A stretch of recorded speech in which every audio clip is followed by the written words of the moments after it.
আসসালামু আলাইকুম সবাইকে। কেমন আছেন সবাই? আমার নতুন আরেকটা ভ্লগে আপনাদের সবাইকে অনেক অনেক ওয়েলকাম। আজকে শেষ রোজা আর চাঁদ রাত অবশ্যই। তো আজকে কি করলাম সেটা আপনার সাথে শেয়ার করব। তেমন কিছুই করিনি, খুবই সাদামাটা ছিল আজকের দিনটা। তো এই রোজায় বাসায় আর কি হালিম রান্না করা হয় নাই। তো আমি ভাবলাম যে শেষ রোজাটা একটু স্পেশাল করার জন্য, আর হালিম যেহেতু বাসায় রান্না করা হয় নাই, তো হালিমটা রান্না করি। রেডি মিক্সই নিয়ে এসেছিলাম, তো সেটাই এখন রান্না করছিলাম। আমি যেভাবে রান্না করি আমি সেটাই আপনার সাথে শেয়ার করছি। রেডি মিক্সের এই মশলাটায় মোটামুটি সব কিছু দেওয়া থাকে, বাট আমি একটু এক্সট্রা সব কিছুই দিয়েছি।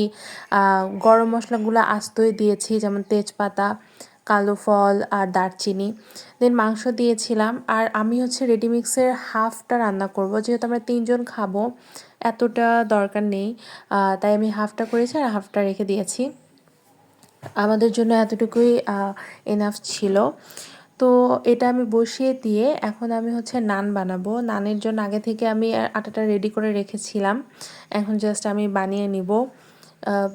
একদম ফ্রাই প্যানেই বানিয়ে নিচ্ছি, একদম ঘরোয়া স্টাইলে। আমি হচ্ছে নানের ভিতর জাস্ট ইস্ট, আটা আর তেল দিয়েছি, পরিমাণ মতো লবণ দিয়েছি, দ্যাটস ইট। আর তেমন কিছু ইউজ করিনি।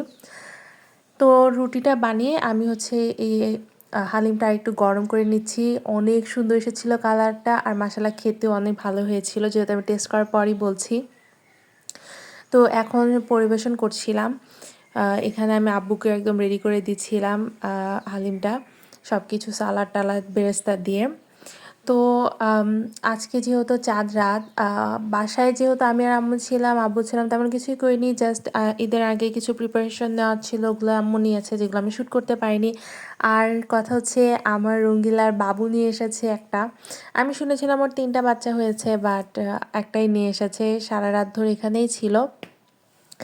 ওর বাবু একদম ওর মতোই হয়েছে দেখতে, মাশাআল্লাহ। আপনারা দেখলে বুঝতে পারবেন, রঙ্গিলার বাচ্চা একদম রঙ্গিলার মতোই সেম টু সেমই হয়েছে। আর একটা মেয়ে বাবুই হয়েছে এটা। তো একটাই নিয়ে এসেছে, মাশাআল্লাহ কি কিউটটা। আমি এখানে ওকে মানে বাসার ভিতরেই ছিল, পরে রাতে ওকে কার্টুনে দিয়েছিলাম, এখানেই ছিল সারা রাত, আমি দেখলাম। এখন ঈদের দিনের জন্য আমি কাবাবটা প্রিপেয়ার করে রাখবো। যেহেতু ঈদের দিন অনেক ধরনের আরও কাজ টাজ থাকে, তাই আমি কাজটা একটু ইজি করার জন্য আগে থেকেই কাবাবটা প্রিপেয়ার করে রাখবো, ডিপে রেখে দিব, জাস্ট বের করে ভেজে নিব।